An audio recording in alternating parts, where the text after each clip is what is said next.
ಕೋಟಳ್ಳಿಯಲಿ ಕಾಕವಾಹನದಿ ನೀ ಬಂದು ನಗರೂಪದಲ್ಲಿ ಬಳಿ ಬಂದು ದರ್ಶನ ಭಾಗ್ಯವನ್ನೇ ನೀಡಿ ಅಭಯ ಹಸ್ತವನು ನಾ ಬೇಡಿ ಕಾದು ಕುಳಿತಿರುವೆ ನಿನ್ನ ಬೇಡಿ ಬಂದಿರುವೆ.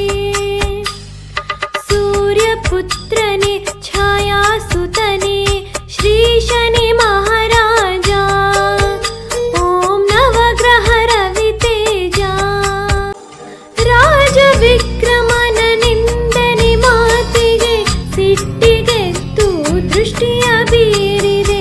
7 ವರ್ಷಗಳ ಕಷ್ಟವ ಕೊಟ್ಟು ನಿನ್ನ ಶಕ್ತಿಯ ಮಹಿಮೆಯ ತೋರಿದೆ.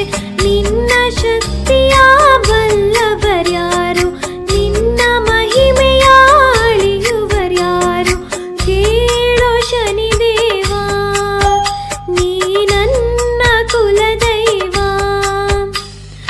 ಸೂರ್ಯಪುತ್ರನೇ ಛಾಯಾಸುತನೇ